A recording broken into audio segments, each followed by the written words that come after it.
What has been your experience, trying to craft this kind of collaborations, and maybe you can speak to the kind of collaboration that has really helped in advancing the topic that we are discussing today?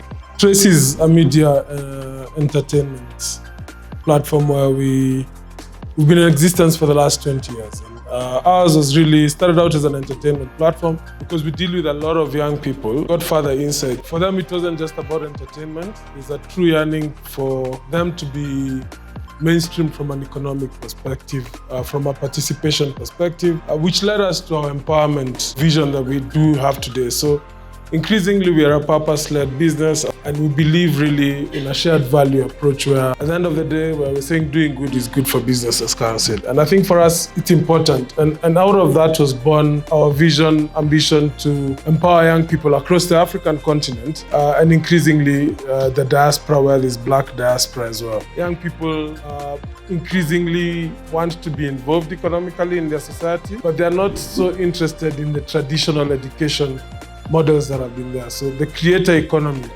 is a massive area of interest for young people. People want to be DJs, they want to be in movies, they want to be actors, and out of this are born businesses. And we said, look, herein lies the biggest opportunity from an impact perspective when we look at the various SDGs around poverty, alienation, inequality, and even just 17, which talks to partnerships for growth. And so for us then, we said, how do we build a platform that is able to deliver all these things? So we built Trace Academia, which is an online learning platform. There is a massive collaboration effort between Trace and many other partners. Ashoka partners with us to produce certain modules. So far, we've been able to produce around 2,000 modules, learning modules that speak to the creative economy, that speak to entrepreneurship, that speak to empowerment. We've done a Changemaker series with Ashoka that just speaks to how do we highlight various skills that are important for young people to be able to impact or bring change to their society. Where we see the young creator economy going, we're extremely passionate about that. We are continuously looking for people to partner with. We're partnering with the Kenya government when it comes to streamlining the royalty management system across Kenya, but we hope to also apply that across Africa. A lot of African creators are able to create but not license their IP. They are not able to manage their IPs. They're not able to collect from their IPs. And the distribution of royalties across Africa is a mess. So we're looking at a increasingly 17 billion industry from a dollar perspective. Africa only does less than 0.7%. So for us, there's a huge objective, a huge opportunity for us to be able to contribute to this.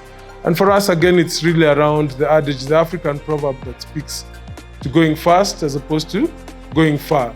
So again, we don't do these things, and I think as my colleague said, we don't do these things in isolation because we are not the subject matters in a lot of these things. So we partner with a lot of other people, whether it's private companies, but increasingly not-for-profit organizations. And that's how our partnerships with Ashoka, MasterCard Foundation, Ford Foundation, how all these things are anchored. I think it's in the common goal and objective towards resolving certain societal issues that we see, and increasingly amongst young people across Africa, which is really being a bulging economy, 60 to 70% for a lot of the populations across the continent. So, I mean, the challenge is massive. I think it's urgent, and I think you can't resolve a lot of these things without having this effort that speaks to many minds and many organizations coming together to drive a common agenda.